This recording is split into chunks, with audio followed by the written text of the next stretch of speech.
9-2강 원자의 구조 첫 번째 시간 전자의 발견에 대한 이야기를 하겠습니다. 원자에 대한 정의로부터 출발하려면 돌턴부터 언급해야겠네요. 1803년 돌턴이 원자설을 발표하는데요. 여기서 또 원자설이 어쩌고 저쩌고 수정될 것은 무엇이고 이거 이야기 안 할 겁니다. 지금 여기선 하나만 기억하면 됩니다. 돌턴이 생각하는 원자는 모든 물질은 쪼갤 수 없는 작은 입자, 원자로 되어 있다. 이걸 원자라고 할게요. 쪼갤 수가 없대요. 그럼 원자 내부 구조란 말 자체가 의미가 없어지겠네요. 쪼갤 수 없다는데 그 안에 뭔가 있다는 게 말이 안 되잖아요. 그런데 시간이 흘러 1800년대 후반, 그러니까 19세기 말로 가면서 과학기술이 비약적으로 발전하게 됩니다. 많은 생각들을 실험으로 옮길 수가 있게 되었어요. 그러면서 이전에는 가장 작은 알맹이라고 여겼었던 원자의 내부에 존재하는 원자보다 더 작은 입자들이 발견되기 시작합니다. 1897년 전자를 시작으로 원자핵, 양성자, 1932년 중성자 발견까지 원자를 구성하는 입자들이 차례로 밝혀집니다. 원자 내부에 새로운 종류의 입자가 하나씩 밝혀질 때마다 원자의 구조에 대한 과학자들의 생각은, 즉 원자 모형은 계속 바뀝니다.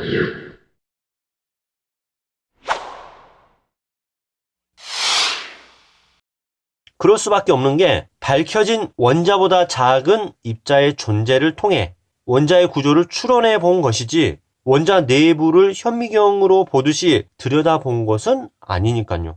이 부분을 수업할 때면 저는 항상 이런 장면이 떠오릅니다. 장님과 코끼리에 대한 예화. 장님이 볼 수 없으니 저마다 코끼리에 대해서 자신이 느낀 대로 이야기를 하지만 다들 동일한 대상을 설명하면서 다른 모습을 이야기하죠. 마치 원자 내부의 구조라는 코끼리를 두고 과학자들이 볼 수는 없으나 저마다 자신이 실험한 결과를 바탕으로 자신이 생각하는 원자의 구조를 이야기할 수밖에 없는 모습이 닮은 것 같다는 생각을 했었습니다. 하지만 장님과의 차이점은 과학자들은 쌓여가는 실험 결과를 통해 계속되는 수정 단계를 거치면서 진짜 코끼리의 모습을 그려내듯이 원자의 구조를 밝혀나갑니다. 돌턴이라는 과학자가 그려낸 원자의 구조는 그냥 작고 딱딱한 쪼갤 수 없는 공 모양의 물질이었습니다. 하지만 영국의 물리학자 J.J. 톰슨은 원자 속에 더 작은 입자의 존재를 찾아냅니다. 전자를 발견합니다.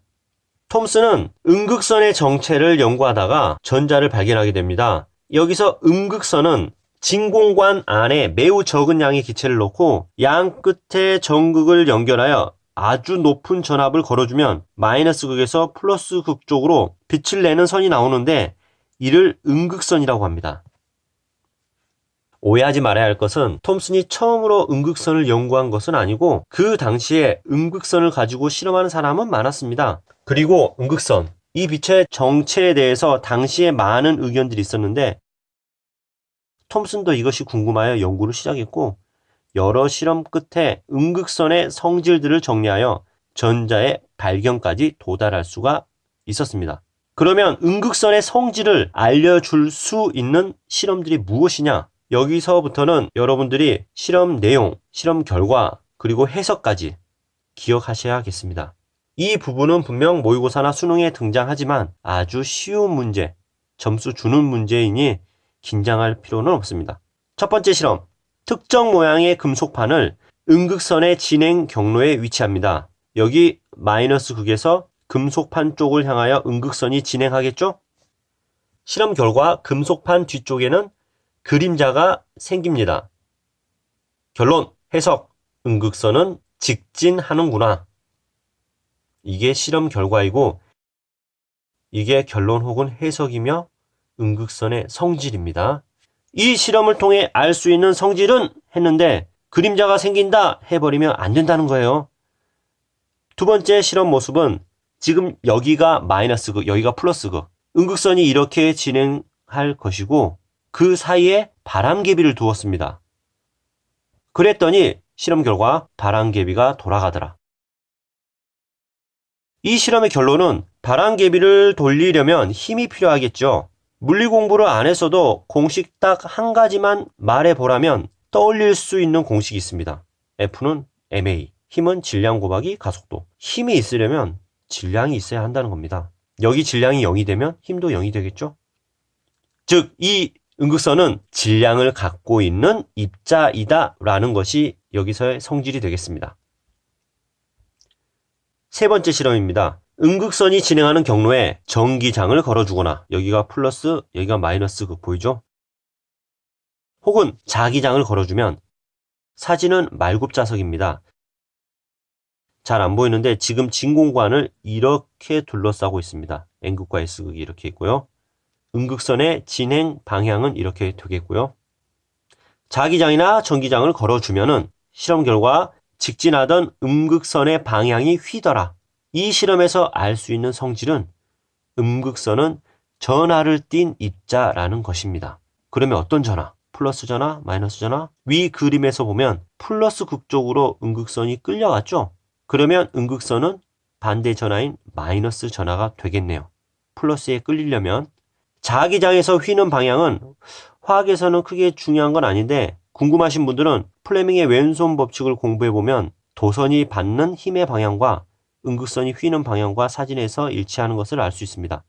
이것은 도선에서 전자가 흘러가듯이 음극선도 마이너스 전하의 흐름이구나 라는 것도 알 수 있겠습니다. 그러면 결론적으로 이 음극선의 정체는 일정한 질량을 갖는 마이너스 전하를 띤 입자의 흐름이다는 것을 톰슨이 밝혔고 이 입자가 결국 전자라는 말이죠. 어떤 원자에 높은 전압을 걸어 주었을 때 음극선과 같은 빛의 흐름이 생기기 위해서는 전자가 튀어나와야 하는데 그러기 위해서는 톰슨은 원자 안에 전자들이 박혀 있어야 한다라고 생각을 했습니다. 이런 모습이죠. 원자 안에 전자들이. 그런데 원자는 전하를 띠지 않은 중성이란 말이야. 여기서 톰슨은 고민에 빠집니다.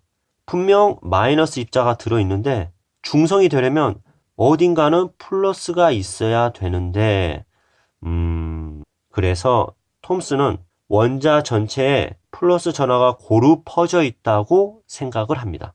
이런 느낌이죠. 플러스의 바다에 마이너스 전하를 띤 입자가 박혀 있다라는 느낌? 그 당시 이것을 이제 푸딩 모델이라고 합니다. 이것이 톰슨이 제안한 원자 모형이 되겠습니다. 돌턴의 원자 모형에서 전자라는 새로운 입자가 추가되어 새로운 원자의 모습이 만들어지게 되었죠. 그런데 우리는 이게 실제 원자 모습이 아니라는 거 잘 알고 있잖아요.